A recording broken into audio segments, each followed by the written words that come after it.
Hello there, everybody. Good afternoon to some of us and good morning to many others. My name is Heather Dacus. I'm the Director for the Bureau of Cancer Prevention and Control at the New York State Department of Health.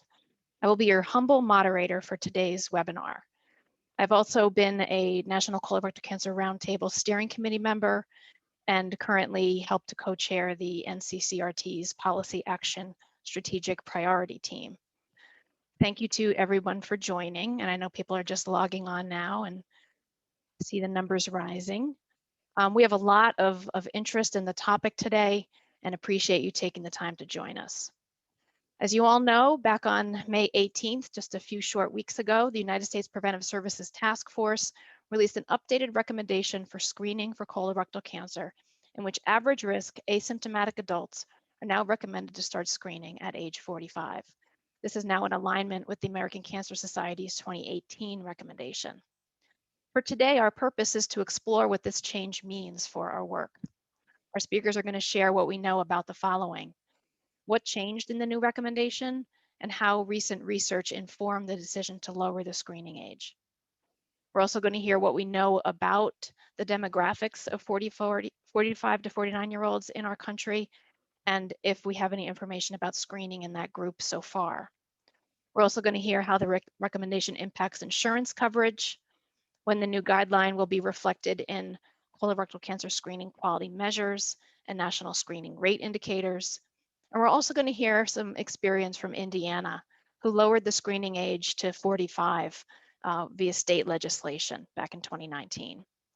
We have a lot of speakers and a lot of ground to cover, but we're going to aim to move quickly so we can have ample time at the end to answer your questions. So today we're fortunate to have with us, there's a picture of me on the screen, but we're also going to hear from Dr. Bob Smith, who's a Senior Vice President, Cancer Screening at the American Cancer Society and co-chairs the Colorectal Roundtable. We're going to hear from Dr. Stacy Fidua, Scientific Director, Screening and Risk Factor Surveillance at the American Cancer Society. We're going to hear from Anna Howard, Principal Policy Development, Access to and Quality of Care for the American Cancer Society Cancer Action Network. We're going to hear from Safine Byron, Assistant Vice President of Performance Measurement with the National Committee for Quality Assurance. And then we're going to hear from Brian Hannon, Regional Government Relations Director from the American Cancer Society Cancer Action Network. Before we move forward, I just want to share a few housekeeping items. We are recording today's webinar. The replay and the slides will be shared with all of you by email and also will be posted to the Roundtable's website in a few days. Also, because of the large number of participants on today, all participants have been muted as you're coming into today's webinar. Having said that, we definitely want to make sure that we hear from you and you get what you need out of this webinar. So as the presentations move forward, I really want to encourage you to ask questions. Please submit them in the Q&A box that you can find here on the Zoom interface. We're going to have time for questions after we hear from all of our speakers, and we'll answer as many of them as we can. And then the chat box can be used for general comments. And finally, we're always trying to improve the webinars. So the Roundtable is asking for your help to evaluate this webinar. You'll be receiving an email after the webinar is over, and we really ask you to take a few minutes to provide that feedback. So with that, I'm going to bring our first two speakers on board with me, and I'm pleased to welcome Dr. Bob Smith and Dr. Stacy Fidua. And here they come up on the screen. So Bob and Stacy, thank you so much for joining us. Bob, I want to start with you, if you don't mind, if you could start by sharing with all of us what changed in the new USPSTF colorectal cancer screening recommendation, and how does that align with the ACS's 2018 recommendation? Thanks, Heather. We've been anxiously looking forward to the update of the Preventive Services Task Force's recommendation ever since the American Cancer Society lowered the age to begin screening to 45 in 2018. It's an important update, not only because it is in agreement with the ACS guideline, but as we all appreciate, the task force's A and B ratings are linked to coverage for preventive care under the Affordable Care Act. So the main change, as you can see in this slide, is that they have dropped the age to begin screening to 45 from 50, consistent with what the American Cancer Society recommends. As you can see through a quick perusal of this slide, the guidelines are, for all practical purposes, the same. There's slight differences in the age to stop screening, not even that significant, just the ways that it is expressed, that a person who's been undergoing regular screening may not need screening after the age of 75, but if they haven't, and that's a significant fraction of the population, then these decisions should be individualized. Both the American Cancer Society and the task force says that.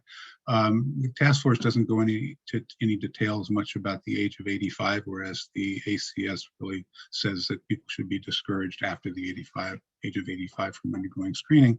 And that's principally because they're truly not likely to benefit from it, and screening poses a growing risk as people get older. The acceptable test options are the same for both organizations, with the exception that the task force has an additional recommendation for combining FIT testing with flexible sigmoidoscopy. It's not likely that very many people undergo that. And both organizations now, the American Cancer Society has done this for many years, but both organizations now put particular emphasis on following up any non-colonoscopy positive test with a colonoscopy. Now, I'll just say very quickly what led to the genesis of the ACS recommendation. When we update a guideline or establish a new guideline, we essentially make a point of taking out a fresh sheet of paper. If you follow the basic tenets of Wilson and Junger, you're interested in disease burden, the importance of the disease burden, what we know about the natural history of disease. So it's not like it's a blank slate, but you want to make sure that you don't overlook anything that may have changed that might lead you to make a change in recommendations that you otherwise wouldn't think to. And when, in particular, we were comparing differences between Blacks and whites to determine whether we should address earlier screening in Black men and women, about that time, Becky Siegel's important paper came out showing that that the rising incidence of colorectal cancer in adults under the age of 50 was attributable to a birth cohort effect. And that meant in successive cohorts, increased risk in both colon and rectal cancer was increasing. And that increase was already not only gaining momentum, but evident in adults over the age of 50. So we weren't seeing a decline in incidence in adults between the ages of 50 and 55. And we weren't seeing a decline in mortality in adults aged 50 to 55. One of the reasons for that, of course, is that people historically have started screening for colorectal cancer late. But as we examined these numbers and also saw that the incidence rates between Blacks and whites under the age of 50 had equalized, we realized that we should take a very serious look at whether or not we should begin recommending screening for everybody beginning at the age of 45. What we did then, which was something that made, at least to us, a whole lot of sense because we did not have a great deal of data on long-term benefits, was to ask several of the CISNET modelers to update their models and run the comparisons beginning at the age of 45 for us. And the task force this time essentially followed the same methodology that we followed, and they work with these same CISNET investigators as well. So the models altered their risk profiles to accommodate the trend in increasing incidence. They also, for the first time, looked at age and sex. And what they found, like what we found, was that the overwhelming majority, in their instance, 41 out of 45 models, agreed essentially that screening should begin at age 45, that it was more efficient. It resulted in more life years gained, which was their principal outcome measure. And although it did result in an increase in colonoscopies, which is what you would expect, it had a net benefit for the population. Another interesting thing that they found, and we found also, is that there was really no advantage to tailoring screening recommendations by age, but by sex and race and ethnicity. So essentially, the two organizations, the task force has affirmed exactly what the American Cancer Society recommended in 2018. And the challenge I think we all face right now is getting the word out that screening should begin at age 45 and should begin promptly at age 45, where we can take advantage of the opportunity to reduce both incidence and mortality. All right, great. Thank you, Bob. That's good. So level setting us on the similarity between the two sets of recommendations, and appreciate you sharing that bit of data about why this decision has been made. So Stacy, I want to move over to you, and I know that we have been looking at some data on screening in 45 to 49-year-olds. But would you please share what we know about screening in this age group and any other key demographic information we have as people start to adopt these new guidelines? And I have a couple slides to share. And Caleb, can you go to the next one? Okay, great. So before I start presenting data on screening rates for this age group, I wanted to talk a little bit about who they are, just to kind of, so we all understand who we're trying to increase screening in. So there's about 20 million people age 45 to 49 in the US. So this is about the population of the state of New York. About 4 in 10 of people in this age group are non-white, and about a quarter are not born in the US. So this age group is more racially diverse, and they're also more likely to not be born in the United States compared to people 50 years and older. About 70% had seen a PCP in the past year. And in terms of risk factors, 7 in 10 were classified as overweight or obese, and about 14% currently smoke.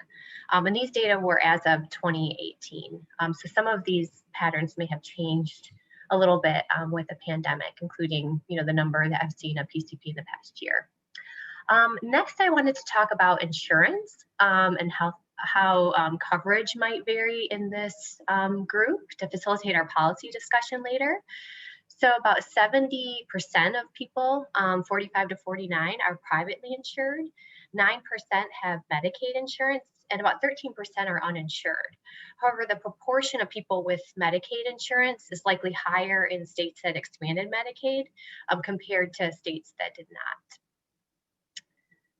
So next, I'm going to talk about what we know about the actual colorectal cancer screening utilization in people 45 to 49. And the data that I'm showing here is from the National Health Interview Survey, which is a population-based household survey that's used to track healthy people goals. And it's actually been collecting colorectal cancer screening data among people 40 years and older since at least 2000. So we actually used some of this data in the paper that Bob mentioned that Becky Siegel wrote, because one of the concerns was that perhaps people were being diagnosed with colorectal cancer earlier. So we've kind of used this data in a variety of ways. But what I'm going to show you today is the actual proportion of people who said they were up to date with colorectal cancer screening, meaning they had a colonoscopy the past 10 years, or a stool test in the past year, or a sigmoidoscopy in the past 5 years. So this screening prevalence does not take into account whether it was for screening or diagnostic reasons. So this 20% of people who are reporting being up to date, it could have been for screening, diagnostic, or due to a problem. Colorectal cancer screening prevalence was higher in Black individuals, which might reflect some of the guidelines recommending earlier screening in this racial and ethnic group earlier. But colorectal cancer screening prevalence is lower among Hispanic and Asian adults, as well as those who are uninsured and did not have a primary care physician visit in the past year. So in terms of recent trends, we were interested in colorectal cancer screening throughout 2018. And this graph actually shows recent colorectal cancer screening, so in the past year among adults 45 to 49. So what we saw was after the ACS guidelines in May 2018, that screening rates were 4 to 7% percentage points higher in the second half of 2018. And we also looked at trends within 2015 just to make sure that we weren't capturing some seasonal variation. So this kind of was just a really early look at screening patterns even after the ACS guidelines, and we did see an increase. And we'll of course be tracking colorectal cancer trends in 2020 and 21 in relation to the U.S. Preventive Services Task Force guidelines. And next, I'm going to talk a little bit about screening among people between the ages of 50 and 54. We might not have all the data that we'd like on colorectal cancer screening among people in their 40s, but I think we can learn something about what we know about screening initiation among people in their 50s. So as Bob mentioned earlier, one thing we know is that people don't screen on time. For example, among Oregon's Medicaid enrollees, only 17% of people who are 50 years initiated colorectal cancer screening. However, colorectal cancer screening initiation was much higher in Kaiser Permanente, Northern California's organized colorectal cancer screening program that had specific outreach. So among their enrollees, about 70% received colorectal cancer screening within 2 years of their 50th birthday. And we know nationally about half of people 50 to 54 years of age are up to date. And next, I'm going to show data on colorectal cancer screening prevalence among people in the early 50s. So I wish we had this data for people 45 to 49, but we don't have it. But one thing I wanted to just point out is that I mentioned among people 50 to 54, about half are up to date with colorectal cancer screening, but there's a wide variation across states. So for example, it ranges from about 40% in Wyoming to about 60% in Connecticut. So that's about a 50% difference in the state with the lowest cancer screening rate compared to the highest in that early 50s age group. And as we see in people 55 to 59 and 60 to 64, colorectal cancer screening rates increase as we'd expect, but there's also less variation across from states. So I think one thing that I'll be kind of looking at as a researcher is how much colorectal cancer screening varies among people in their 40s. And that's something that we'll be kind of keeping track of as data become available. So with that, I just wanted to thank you for listening to that little brief data presentation. Thank you, Stacy. That's great. Really appreciate that. I know a lot of people are sort of thinking about what the uptake's going to be in 45 to 49-year-olds, so that information about initiation is helpful. Bob, could you share a bit? I know the NCCRT has done some market research with this group. Could you share a little about that? Yeah. So, with respect to this issue of, first of all, getting the 45 to 49-year-old group aware that there are new screening guidelines and that they are going to be expected to begin screening at age 45 instead of age 50. We're also interested in just what contributes to people not starting at age 45 and not getting screened at all. And as you would expect, the usual suspects are evident, and that is procrastination. I mean, it's a real problem. A doctor can recommend that somebody gets screening, and people just don't get around to it. What we commonly hear, though, is that the doctor didn't recommend it. I mean, and the complement of that, of course, is when you ask people why they did get screening, they commonly will say, well, my doctor recommended it. Where we still have our work cut out for us, and we have for the past 4 decades, that people still confuse wellness with low risk, that if they don't, that screening is something that you do if you're symptomatic, if you have symptoms where you might have cancer, and also just lack of awareness that they're not old enough.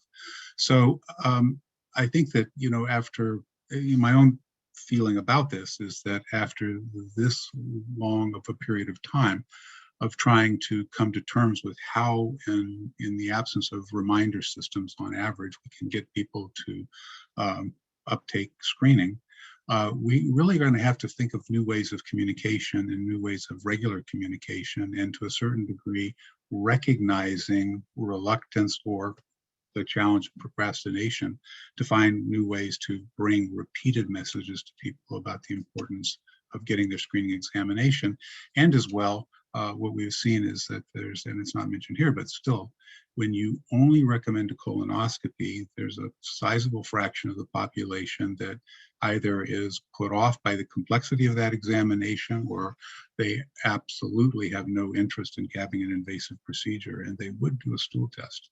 So I think that could go a long way to increasing screening rates in this age group. Great, thank you, Bob.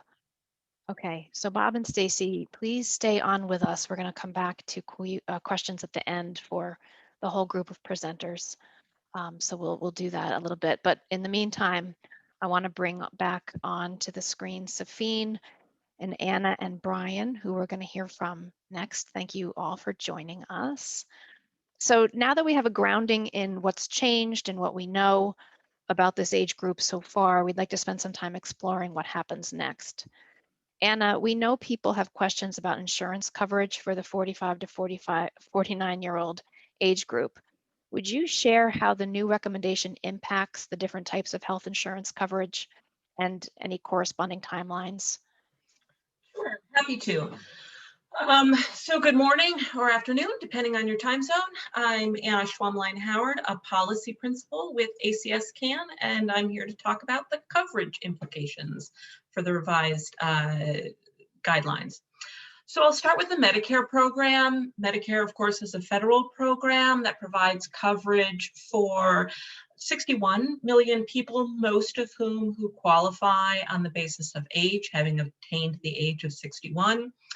But roughly 17% of beneficiaries, which works out to about 8.5 million people, qualify for the Medicare program and are under the age of 65. They qualify due to their disability. 60% of beneficiaries are enrolled in what's called traditional Medicare, Parts A and Part B.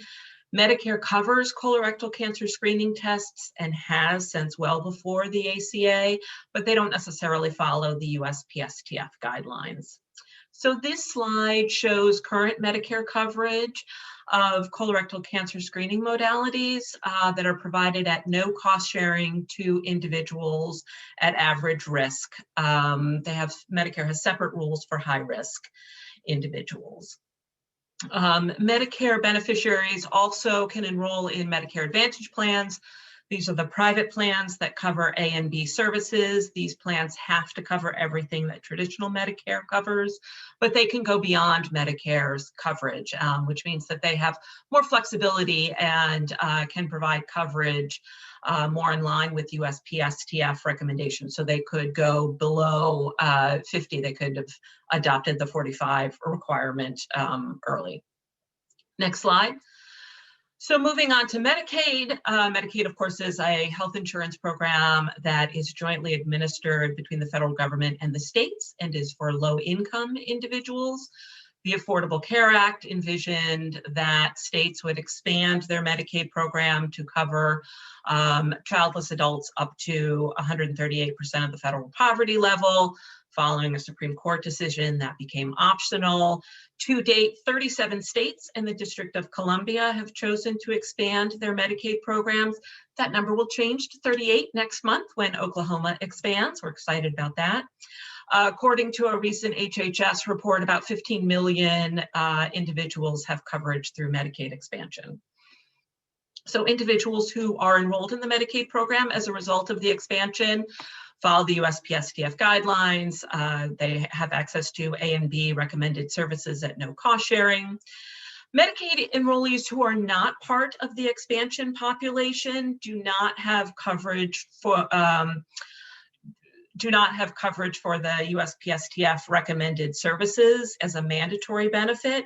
That's not to say that they don't necessarily have access to colorectal cancer screening. It just means that it's the state's option as to whether or not they want to provide coverage of colorectal cancer screenings and what that coverage looks like. Most states do provide some sort of coverage, though what that coverage looks like will vary very much depending upon the state.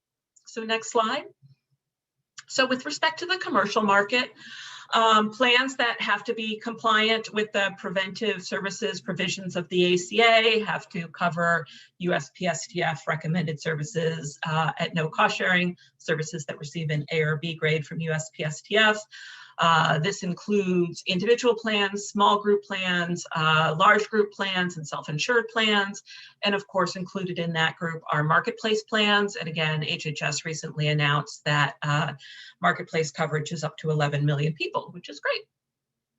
So in terms of when states have to comply with the new USPSTF requirement, plans that begin on or after May 31st, 2022 must comply.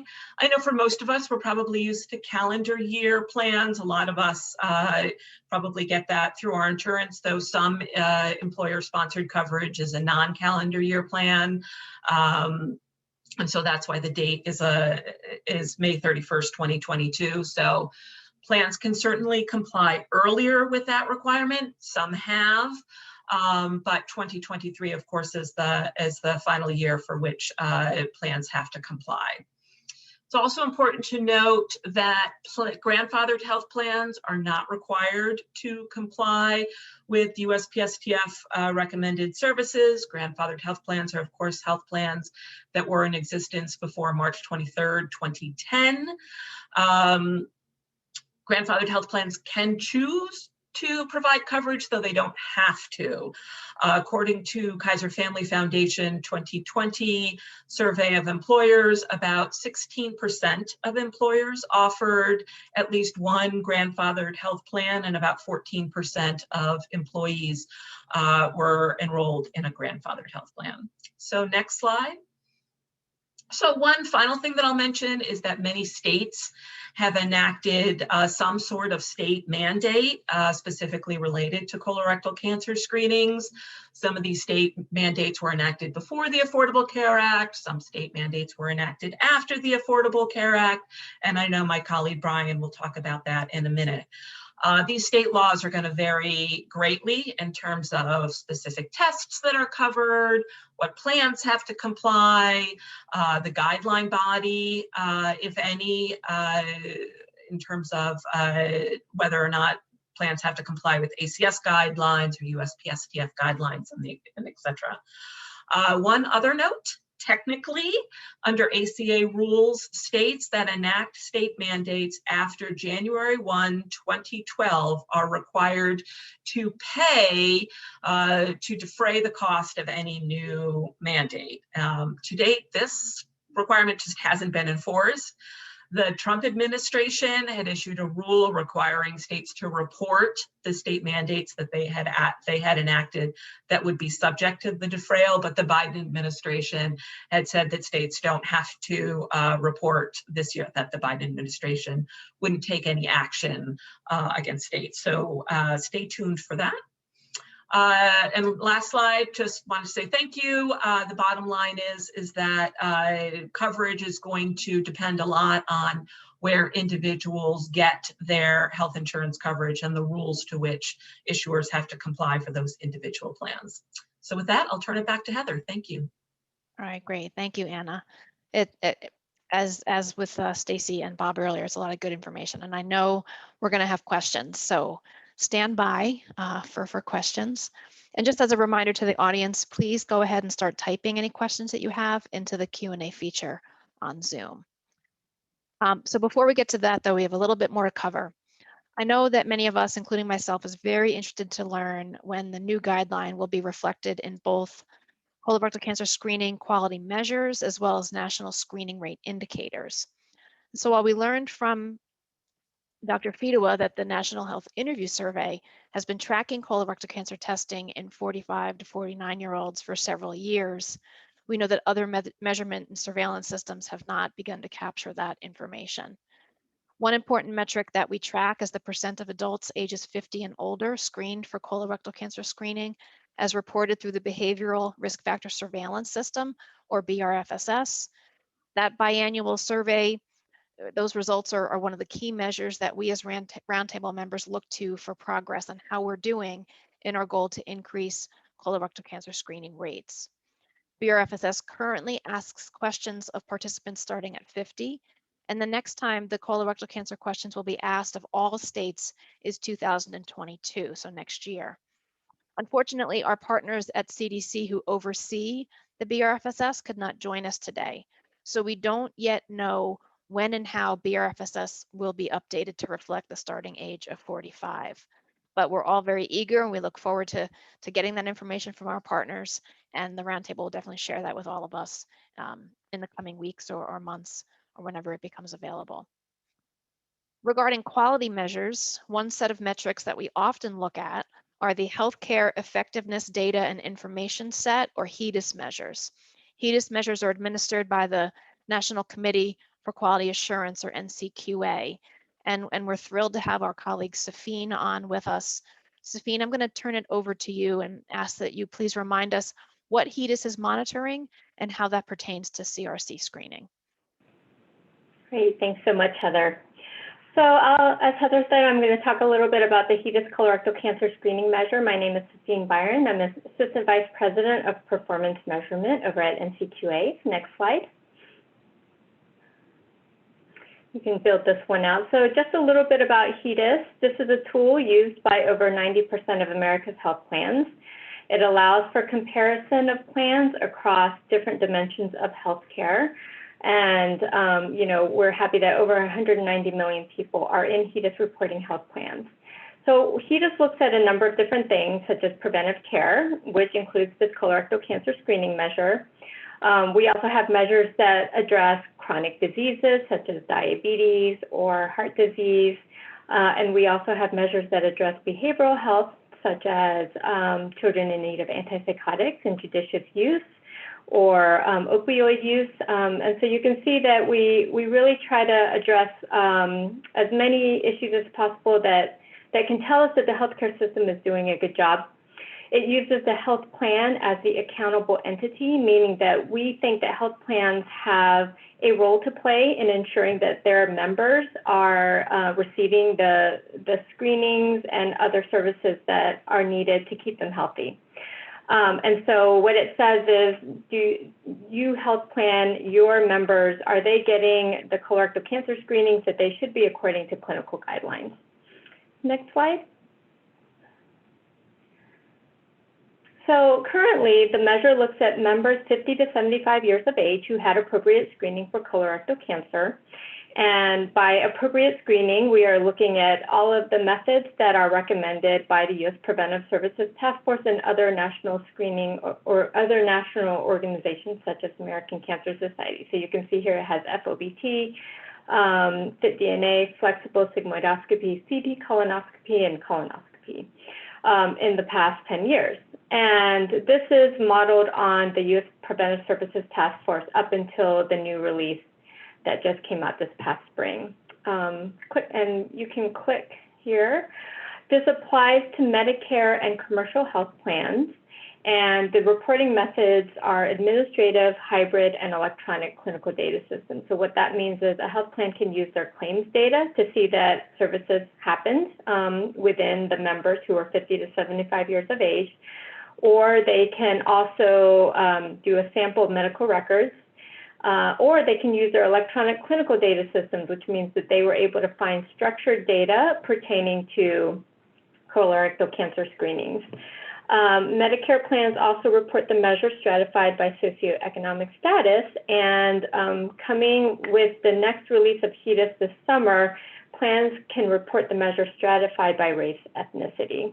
And this is part of NCQA's work to improve health equity and you know, be able to look at performance rates stratified by race, ethnicity, particularly for colorectal cancer screening, where, you know, as was just presented, you see disparities in the screening rates.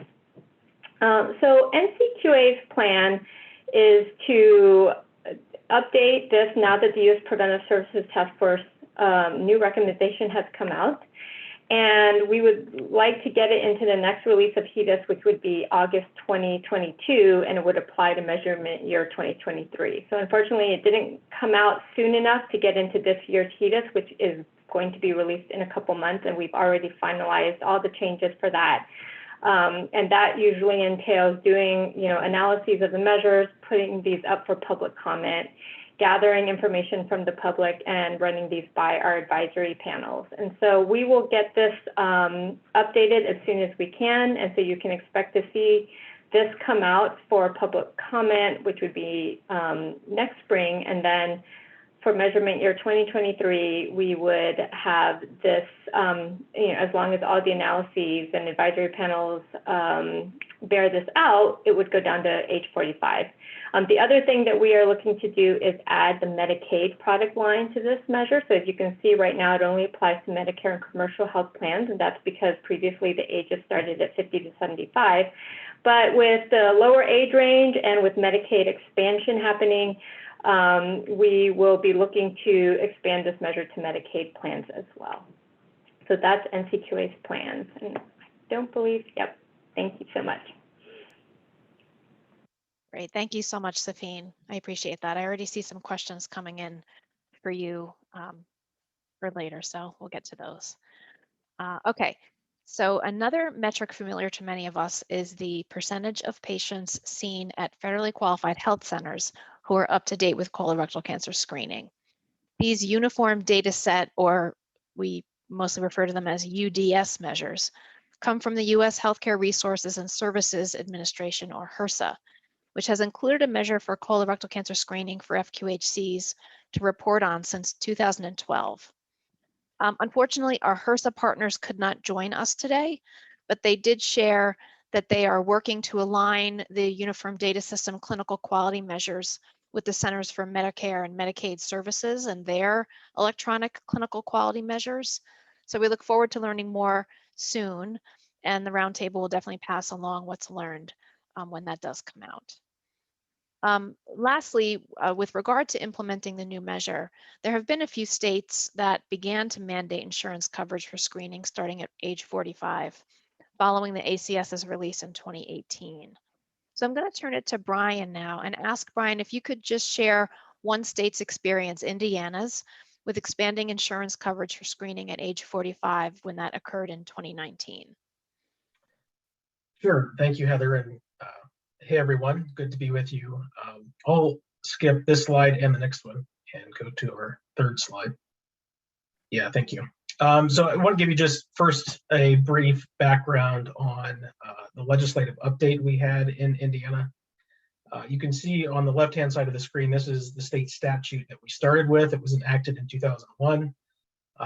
It did reference the American Cancer Society guidelines, which is what we felt gave us an opportunity to launch a campaign to update these guidelines. Indiana was one of the first handful of states to pursue a legislative fix to colorectal cancer screening guidelines in state code.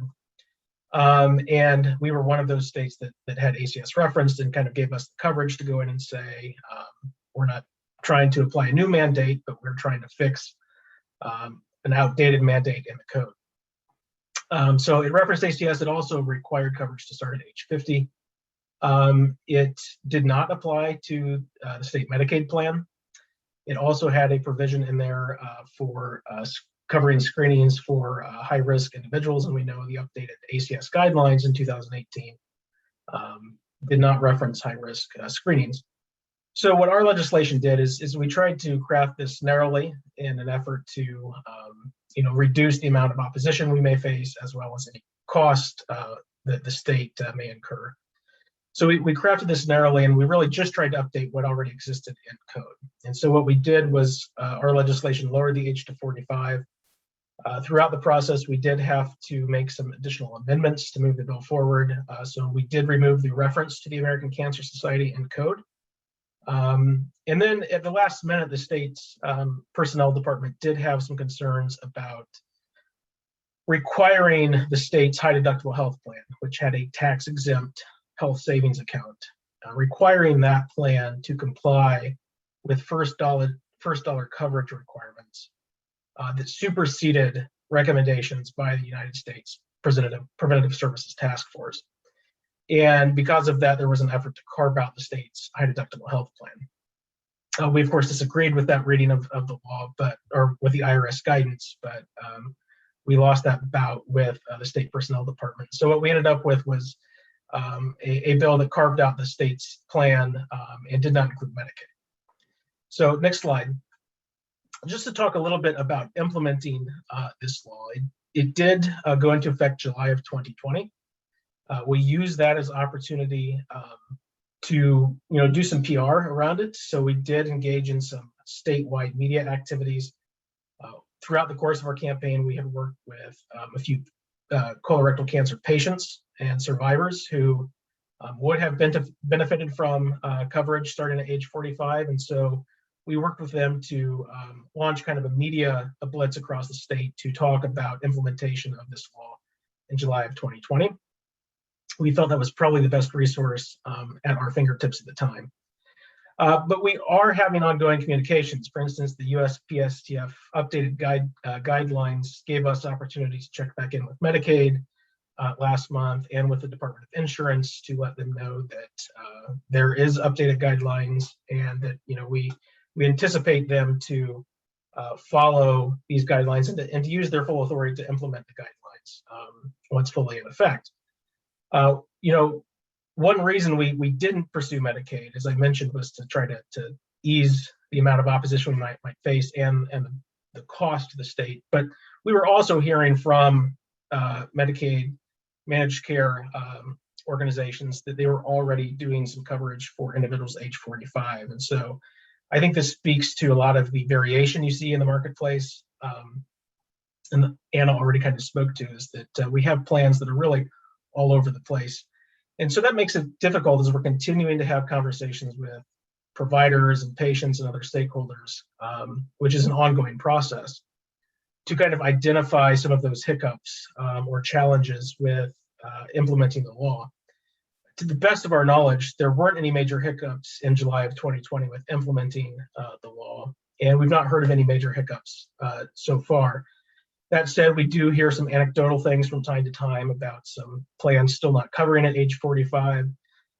We also hear from time to time about some coding issues, but it's hard to pinpoint exactly if those issues are, line with the provider, with the health plan, if there are legitimate reasons why these may get coded as a diagnostic service rather than a preventative service. And so, not having that one source of information across the state that we can draw from and make kind of aggregate data and kind of review aggregate data that's reliable makes it difficult to have a good reading on the implementation of this law. But all things considered, we think it's going well, and we think our experience and probably some of the challenges we're experiencing with getting good aggregate data and readings of health plan implementation are the same kind of concerns that are likely to happen across the country. And next slide. In terms of next steps, some things that Indiana and I think other states will continue to look at, even in the wake of this USPSTF guidance, is coverage for follow-up screenings. As we know, both the ACS and the USPSTF guidance call for coverage of a follow-up colonoscopy. But we do know there are instances of health plans that aren't covering those follow-up colonoscopy tests. And so we want to keep monitoring that and see if that's an opportunity for us in Indiana and other states to pursue some language that would make sure that those are in fact covered without cost shared to the patient. And we've seen some states already tackle that. I think out east and I think Arkansas and some others have already started to tackle that. And then finally, the other thing we have to consider are, what can the state do to increase uptake amongst the entire population, and really starting at 45 now. And some things we've tried to tackle in the past in Indiana is a state-funded evidence-based colorectal cancer screening program that would deploy evidence-based strategies at the community level with health systems and with federally qualified health centers to reach those, that target, that key population that we know has a difficult time getting screened. And so those are a couple of policy strategies I think we will have to consider as we move forward. It's great to have coverage at both the state and now the USPSTF level, but we know there are still going to be barriers to implementation and barriers to access that we may have to consider through additional state policy. So with that, Heather, I'm happy to turn it back to you. Okay, great. Thank you so much, Brian. So that ends the portion of our webinar where we hear from individual presenters. So all of our presenters will come back up on the screen now together, and we're going to open it up to Q&A. So again, just as a reminder, if you have questions for someone on the panel, please go ahead and type that question into the Q&A feature on Zoom. So a couple of questions have come in already that get into whether there's data to suggest any particular screening modality being the most beneficial to use in those age 45 through 49. Dr. Smith, would you like to answer that question for us? Yeah, the answer, I think, historically and still to this day has been no. When we do modeling over long periods of time, we can see slightly different outcomes, not terribly different. I mean, the good news in effect is that if you are adherent with any particular recommendation, you will ultimately benefit very similarly to all the others. The different tests, of course, are going to have different performance characteristics. They're going to be more likely to result in follow-up tests. They have different rates of harms associated with them. But I think the most important thing that we all keep in mind, and what Sid Winnower is best known for saying, and so much to the point that people forgot that he was the first one who said it, is the best test you get. The best test is the one you get and the one that is done well. And I think all guideline developers have pretty much feel this way for colorectal cancer screening. Just to add, it's always been surprising to me, with even new technology, you get some people who would never wanted to do any of the previous tests we recommend. So these tests really do have appeal to different people. And if we can get people screened that way, that's a good thing. Thanks, Bob. Appreciate that. Any other speakers that want to comment on that question before I go to another one? Okay, just let me check. Okay. Let's see, Safine, a couple questions have come in. One has to do with when you put the slide up about how does HEDIS measure particular screening modalities. There was no mention of fecal immunochemical tests or FIT as an appropriate screening method that's monitored by HEDIS. Could you respond to that?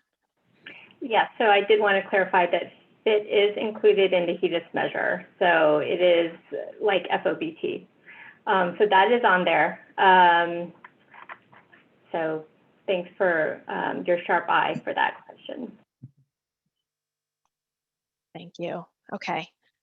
Let's see, one anonymous attendee asked a couple questions. Will the roundtable or ACS be doing a new updated media campaign with a focus of 45 and older? So I'll open that up to anybody on the panel.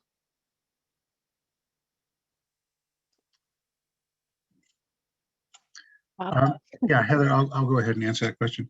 Roundtables typically do not take on the responsibilities of their member organizations. One of the things that we can certainly do is share our marketing research and to emphasize what kind of messages are likely to most resonate or where the challenges are in low uptake.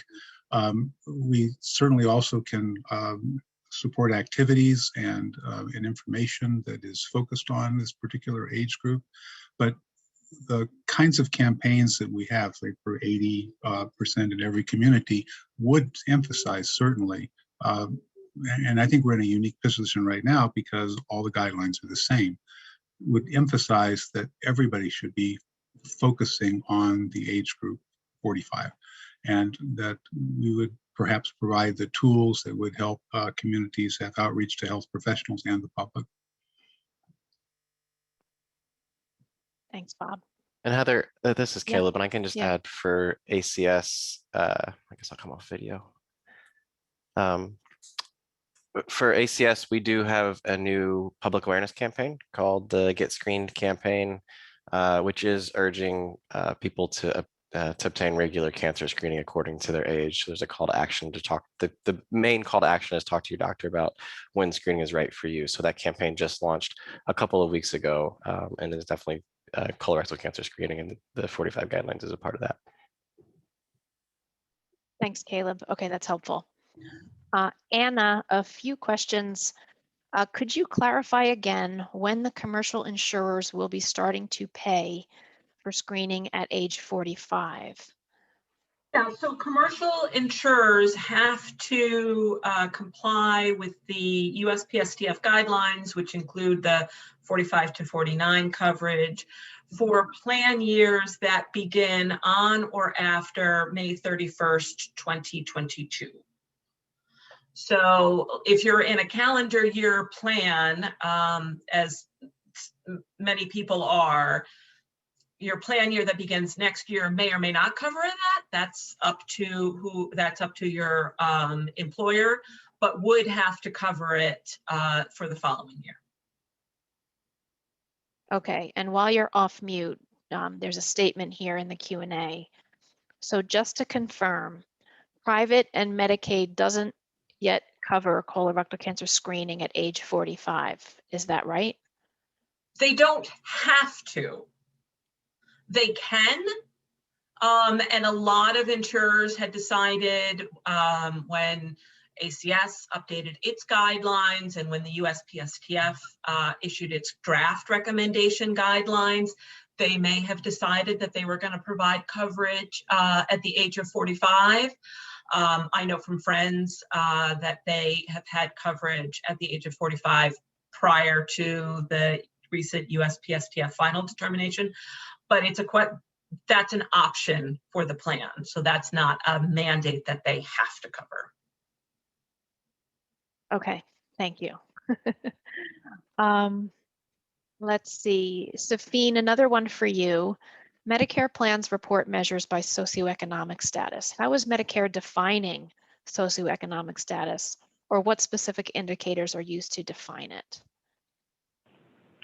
Yeah, thanks for that question. So for Medicare, socioeconomic status uses a proxy, which uses the data that health plans can get from the Centers for Medicare and Medicaid Services, or CMS, that looks at low-income status, dual eligibility, and disability. So health plans, Medicare plans will report by whether a member has that low-income status or dual eligibility indicator or disability. And in that way, we're approximating socioeconomic status. Thanks for that question. Thanks, Safine. That's helpful. Okay. Let's see, a lot of really good questions coming in. Brian, here's a question for you. What strategies did Indiana use to educate the public about the legislative change?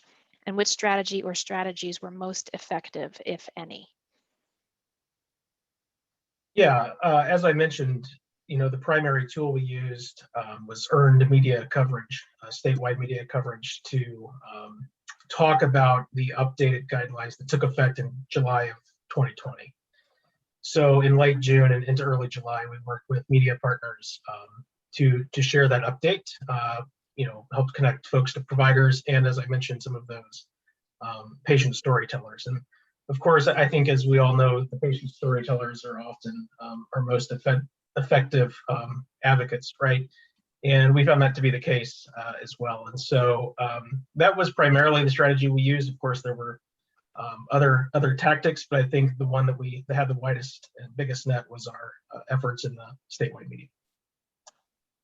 All right, good, thank you. I'm going to open this one up. Maybe Bob, maybe Stacy, others can chime in. Is there any updated research on why screening options are best to offer to a patient over just the colonoscopy? I still have health systems that push only colonoscopy. I'm sure there are. I'm not aware of any right off the top of my head, but the Inadami paper was really quite persuasive that when you give people an option, and it really is quite intuitive, right? We know, for example, that the more time a physician spends with a recommendation, the more likely that recommendation, somewhat personalized in a conversation with the patient, is going to be productive. And as well, they can determine the degree to which the patient is going to be challenged and may need some additional help. It's quite clear that when they say, oh, and by the way, you need your colonoscopy, is not terribly productive for a long list of reasons, not the least of which is that some patients just do not want one. So the evidence we feel is so strongly supportive of offering patients either a stool test or a direct visualization test, and then they can choose one among the ones that are recommended from there, that it's part of our guideline. It's part of our recommendation that doctors should offer these two options to their patients. Yeah, that is a great point, Bob. And I think for this younger population, FIT or stool or another stool test might be more popular just because they might not have time off of work.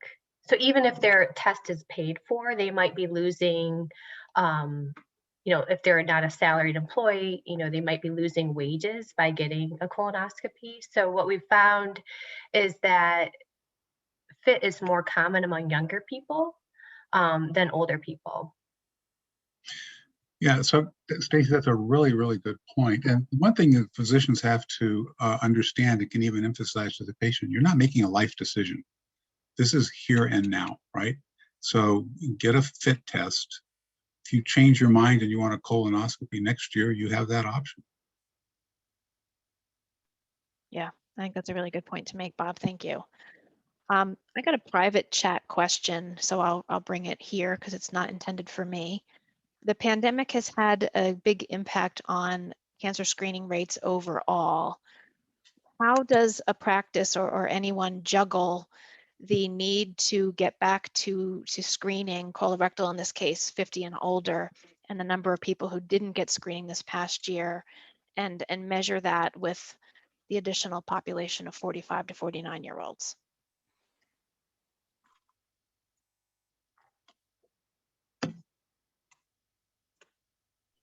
Anybody? Bueller? I guess, I mean, I'll start and others can jump in. I guess that, yes, the pandemic, had an impact on us all and certainly impacted screening rates. I think the fact that you have kind of different tests and different options certainly helps. And so there is an idea then that since everyone isn't vying for the same type of test, but rather has a plethora of options from which to choose, all of which have different years between when the next test is recommended, I think that that's going to certainly help with screening rates overall. Yeah, I'll just add, we've seen colorectal cancer screening and breast cancer screening rates rebound. If you look at claims data, it is at the level where it was before the pandemic, which means the sites are screening roughly the same number of people daily that they were previously. That's a good sign on one level. It's not such a good sign because we know that there's a large number of people that did not get screened during that period. So we would have liked to see higher rates of claims indicating some degree of checkup. So I think sites really need to do is practice a degree of population-based data, population-based screening. They need to reach into their electronic health records and identify the people who were due for screening and didn't get screening, the people who had appointments and have not rescheduled. This requires a bit of detective work. One of our colleagues on the roundtable basically did it with an Excel spreadsheet. It is important that people who missed screening not drop out completely, aren't continuing to engage in medical distancing. So I think some due diligence is in order. All right, thank you both for that. I know we're heading to the top of the hour here, but there's one question in here that I think resonates with many. FQHC clinics are not sure how to approach this change. And the only reason is that we want to make sure that Medicaid covers the service and things don't become a barrier. Does anybody have advice on what would be the best time to really start offering screening in this age group so that we don't have people being hit with issues related to insurance coverage? Does anybody have any comment on a good time frame to start offering? Just so that I make sure that I understand the question, is it a kind of good time frame to offer screening for the 45 to 50? Yes.